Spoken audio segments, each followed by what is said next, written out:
اعوذ باللہ من الشیطان الرجیم بسم اللہ الرحمن الرحیم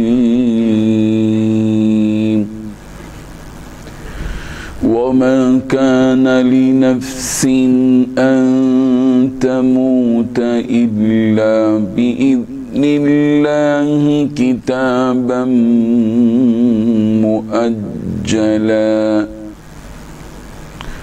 ومن يرد ثواب الدنيا نؤته منها ومن يرد ثواب الآخرة نؤته منها وسنجزي الشاكرين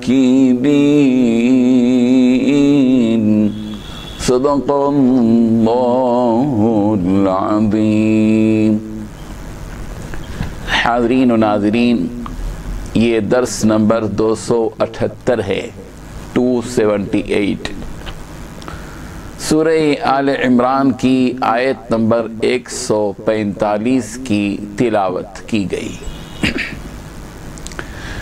لفظی معنی دیکھیے، وما کانا، اور نہیں ہے ممکن، لنفسن کسی جان کے لیے، کہ ان تموت کہ وہ مر جائیں، الا باذن اللہ مگر اللہ ہی کے حکم کے ساتھ، کتاباً مؤجلا لکھا ہے اس نے لکھنا، مؤجلا ایک وقت مقرر، ومن یرید اور جو کوئی چاہتا ہے، ثواب الدنیا دنیا کا ثواب، نؤتہ ہم اسے دے دیتے ہیں، منہا اس میں سے کچھ، ومن یرید اور جو کوئی چاہتا ہے، ثواب الآخرہ آخرت کا ثواب، نؤتہ ہم اسے دیتے ہیں، منہا اس میں سے، وسنجزی الشاکرین اور ان قریب ہم جزا دیں گے شکر کرنے والوں کو۔ ترجمہ یوں ہے، اور یہ کسی بھی شخص کے اختیار میں نہیں ہے کہ اسے اللہ کے حکم کے بغیر موت آ جائے، جس کا ایک معین وقت پر آنا لکھا ہوا ہے، اور جو شخص دنیا کا بدلہ چاہے گا ہم اسے اس کا حصہ دے دیں گے، اور جو آخرت کا ثواب چاہے گا ہم اسے اس کا حصہ عطا کر دیں گے، اور جو لوگ شکر گزار ہیں ان کو ہم جلد ہی ان کا اجر عطا فرما دیں گے۔ بزرگان محترم، ان دو آیتوں میں 3 باتیں بتلائی گئی ہیں۔ سب سے پہلی بات یہ کہ ہر ایک کو اللہ کے حکم ہی سے موت آ سکتی ہے، اور ہر شخص کا وقت مقرر ہے۔ اس میں 2 باتیں ہیں۔ پہلی بات میں ایک تو یہ کہ انسان جو جیتا ہے، زندگی بسر کرتا ہے، دنیا میں آتا ہے اللہ ہی کے حکم سے آتا ہے، اسی کے ارادے اور پلان سے آتا ہے، اور ایک زندگی گزارتا ہے 60 سال 70 سال 20 سال 30 سال 35 سال یا 25 سال جتنا بھی ہو۔ زندگی کا تو اختتام ہے۔ ایسا نہیں ہے کہ دنیا میں اتنے لوگ آئے آدم علیہ السلام سے لے کر، اگر آدمی کو ہمیشہ ہی زندہ رہنا ہوتا تو وہ سب زندہ رہتے۔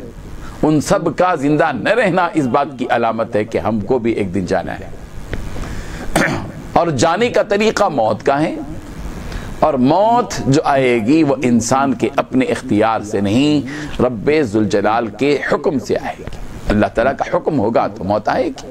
اسی حقیقت کو اللہ تعالیٰ نے بتایا کہ وَمَا كَانَ لِنَفْسٍ أَن تَمُوتَ إِلَّا بِإِذْنِ اللَّهِ، کسی بھی انسان کے لیے یہ ممکن نہیں ہے کہ وہ مر جائے مگر اللہ کے حکم سے، یعنی اللہ کے حکم کے بغیر کسی کو موت آ نہیں سکتی۔ ایک حقیقت ہے، جب اللہ ہی کے حکم سے آتی ہے تو اس کا اللہ تعالیٰ نے مقرر کر دیا ہے ایک وقت، کتاب مؤجلہ، اللہ تبارک و تعالیٰ نے لکھ دیا ہے اس کا وقت، مقررہ وقت لکھ دیا ہے اللہ تبارک و تعالیٰ نے، قلم سوکھ چکا ہے، آدمی کے موت کے فیصلے ہو چکے ہیں۔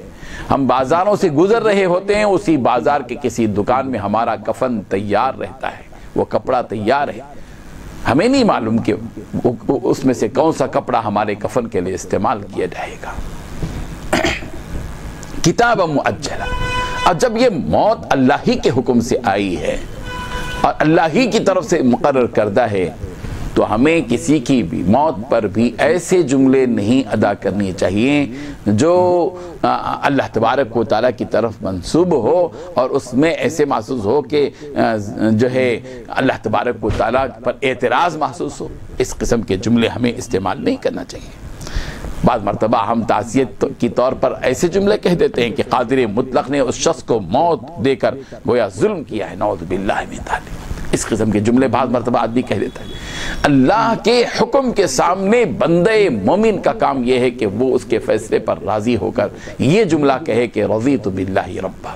بیٹے کا انتقال ہوا، باپ کھڑا ہوا ہے، تو اسے اللہ کے اس فیصلے پر راضی رہنا چاہیے اور کہنا چاہیے کہ میں اللہ کے رب ہونے پر راضی ہوں۔ اس نے اس کو لے لیا اپنا، وہ اس کی اپنی چیز تھی۔ ماں کے سامنے بیٹے کی وفات ہوئی ہے تو ماں کا کام یہ ہے کہ وہ اس موت پر اللہ کے اس فیصلے پر راضی ہو، اس لیے کہ یہ موت بیٹے کے اختیار سے نہیں، رب کے اختیار سے ہوئی۔ وَمَا كَانَ لِنَفْسٍ أَن تَمُوتَ إِلَّا بِإِذْنِ اللَّهِ كِتَابًا مُؤَجَّلًا۔ یہ ایک حقیقت اللہ نے بتائی۔ دوسری حقیقت اللہ تبارک و تعالی نے بتائی کہ دنیا کے اندر آدمی کبھی آخرت کا طالب ہوتا ہے، کبھی دنیا کا طالب ہوتا ہے۔ بندہ مومن کو چاہیے کہ وہ اللہ تعالیٰ سے دونوں چیزیں مانگے۔ تعلیم قرآن مجید میں اس بات کی دی گئی، ربنا آتنا فی الدنیا حسنہ وفی الآخرۃ حسنہ وقنا عذاب النار۔ اے ہمارے پروردگار ہمیں دنیا میں بھی بھلائی عطا فرما، آخرت میں بھی حسنہ بھلائی عطا فرما۔ دنیا مانگنا برا نہیں ہے، دنیا بھی، لیکن آخرت کو چھوڑ کر دنیا کی طرف میں لگ جانا، آخرت سے بے پرواہ ہو کر دنیا میں لگ جانا، یہ برا ہے۔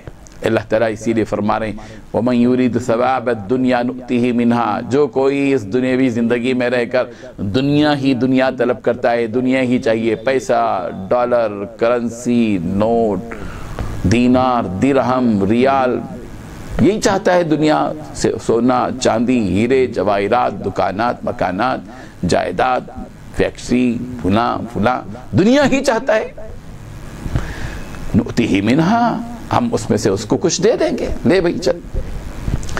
لیکن اور جو کوئی آخرت کا اجر چاہے گا، وَمَن يُرِيدُ ثَوَابَ الْآخِرَةِ، جو کوئی آخرت کا اجر چاہے گا، ٹارگٹ بنائے گا کہ مجھے آخرت چاہیے، مجھے جنت چاہیے، مجھے اللہ تعالیٰ کی رضامندی چاہیے، مجھے مغفرت چاہیے، مجھے اللہ تعالیٰ کی رحمتیں چاہیے، مجھے میری موت کے بعد والی جو زندگی ہے اس میں نجات اور سلامتی ہونی چاہیے، مجھے آخرت کی کامیابی مل جائے۔ آخرت کو سب کچھ سمجھ کر وہ آخرت کو ٹارگٹ بنا کر جو کوئی اس کا ارادہ کرتا ہے، چاہتا ہے، طلب کرتا ہے، اس کی طرف میں زندگی بسر کرتا ہے، اس کے لیے عمل کرتا ہے، اللہ فرمانے نُؤْتِهِ مِنْهَا، ہم اس میں سے اس کو دے دیں گے۔